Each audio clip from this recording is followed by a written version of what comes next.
I'm Max Moore, and I turn scrap wood into fishing lures. Come along as I turn one man's trash into another man's treasure, and clean up the environment along the way. These are Scrappy Lures. How are you today? So, I am going to be making a glide bait. Just getting in it, getting started. It's gonna be a big old glide bait, probably 4 or 5 inches, one big joint in the middle, feather treble on the back, out of scrap wood. Let's get started. Alright, so here's my kind of scrap wood area, 2x4s, construction site zone, all just everything I picked up from the construction site so far. So that's not gonna be tall enough for what I want. This might be good. It looks like it's been planed out. Yep, it's not even as thick. That's actually gonna be perfect for what I want. Nice and smooth, planed out. Those are just little surface cracks on it, so it won't be too big of a deal. Yeah, I'm gonna use this. Let's get started. Alright, so I got it all drawn out. I'm gonna have a feather treble here, a big meaty hook somewhere in this area, and a line tie. I'm gonna go with a piece of 2x4 that I got from a construction site. We're gonna go ahead and glue her on, get her all glued up. Let's cut them out. Let's see, I want to save as much wood as I can, so I'm just gonna put it on the edge here. So I feel like that'll work there. On the tight grain, nice and smooth. So let's go ahead and glue it on. Now we can go cut it out. Alright, so it's all cut out. Now we're going to sand it.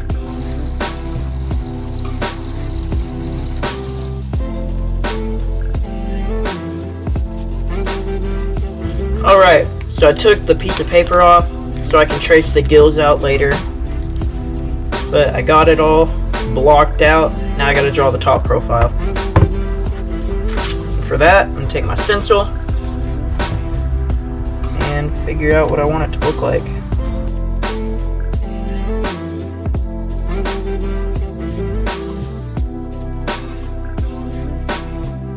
Alright, there's the top profile. Now we're going to do all the carving, the chamfer lines, then we're going to sand, then we're going to start adding hardware.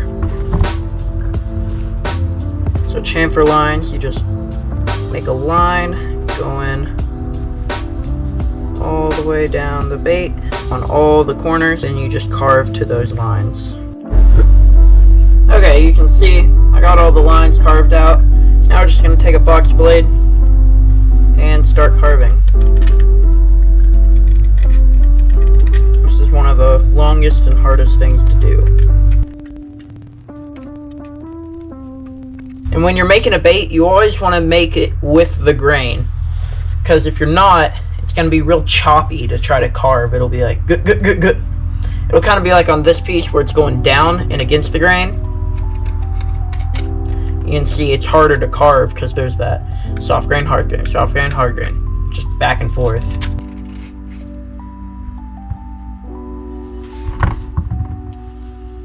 And there we go. Got it all carved out. Now I gotta just sand it to make it look all good.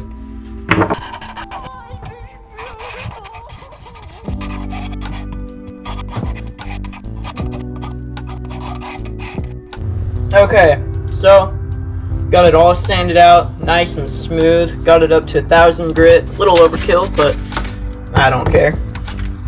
Now I'm gonna do what I said I was gonna do earlier and trace this out. Trace out these gills.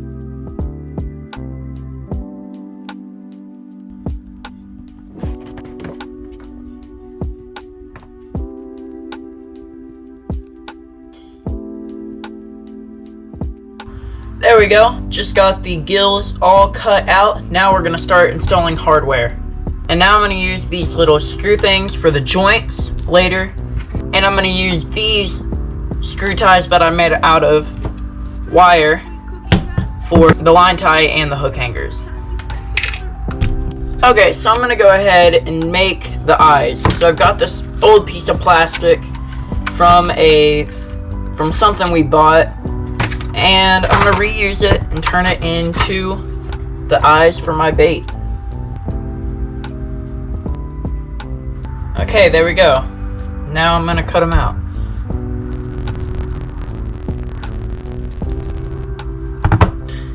Okay, now I'm just gonna go sand these things out just to get them round. So I got all the hardware installed and the eye holes drilled up. Now all I'm gonna do is cut the joint, and I still have to glue in these line ties and hook hangers.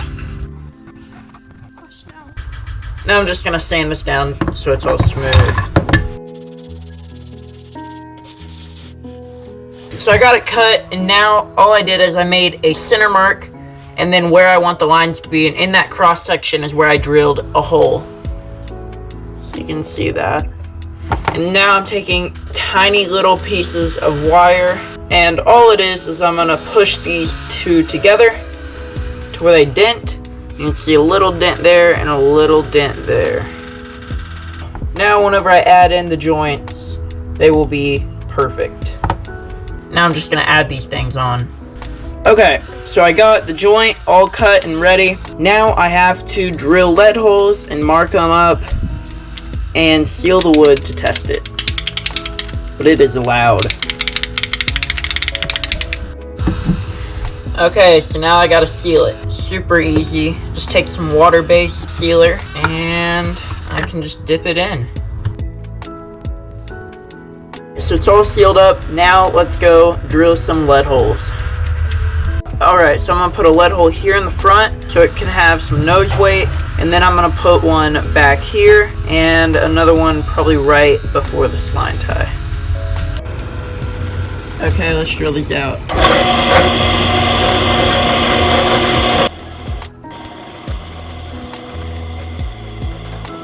There we go, I got 2 holes in the front. I got 1 hole in the back, that goes pretty deep as well. So hopefully it'll sink with those. Alright, let's test this thing out. Got all the lead in it, and let's try it out. Okay, well it sinks, that's a good thing. Kind of sinks nose first. And oh wow.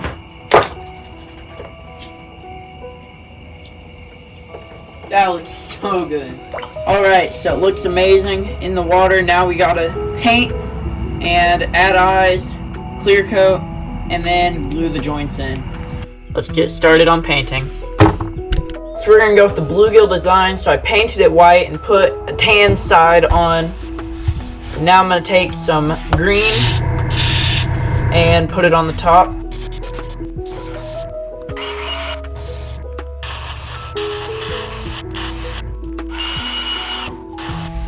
Alright, so I got the paint job completely done. Looking amazing. Now, I'm going to do the eyes. And there we go. Now we're ready for a clear coat. Alright, now for the last and final step, the clear coat.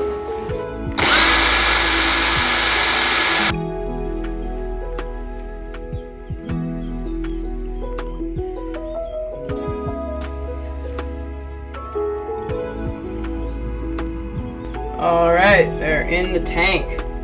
Looking good. Alright, let's cut this frog off and put the glide bait on. Let's go fish this thing. Looking good.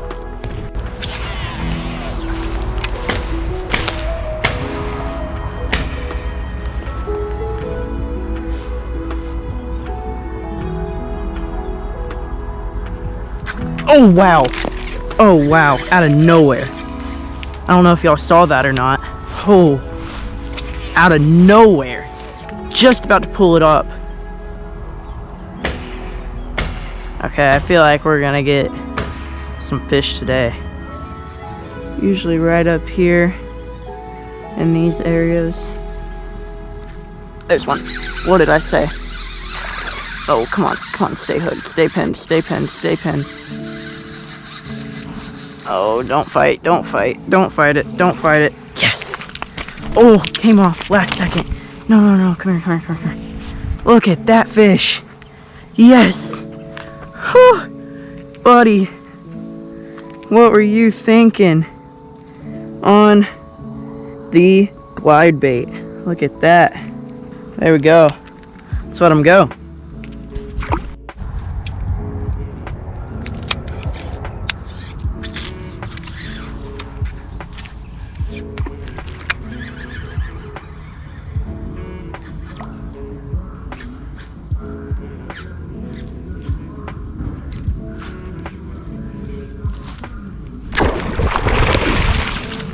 Oh my goodness gracious.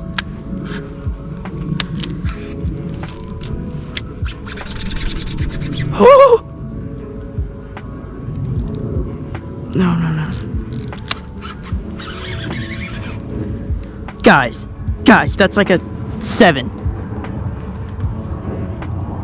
Guys, look at that fish. Look at that fish. Look at that fish. Oh my goodness. Oh my goodness. Oh my goodness. Oh my goodness. Oh my goodness. Please don't come off. Please don't come off. Please don't come off, big girl. Please don't come off. Please don't come off. On the handmade.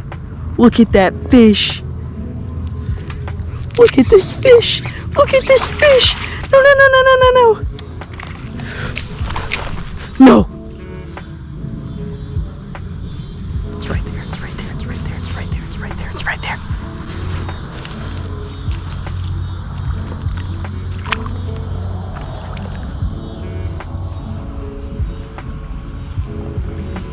I just... Oh my gosh. Guys. No way. That's a 10. That is a 10-pound bass. On the handmade Scrappy. Look at that fish. Look at that fish. Guys, that is my hand. That is my foot. It stumps my foot. And I don't have a scale or a measurement. That is bigger than 2 of my feet. I've got to measure. Oh my goodness, this might be one of the biggest fish I've ever caught in my life. From right there to right there. Look at that, guys, 23 inches. That was the coolest fish catch probably of my life. Okay, I'm gonna let her go. Get her back out here. Oh, there she goes.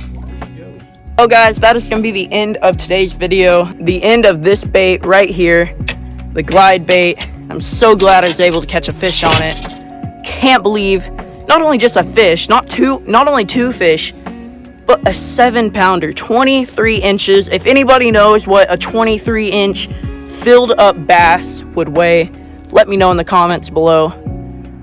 And I'm speechless. I'm gonna end the day there. Thanks for watching. See you on the next bait build.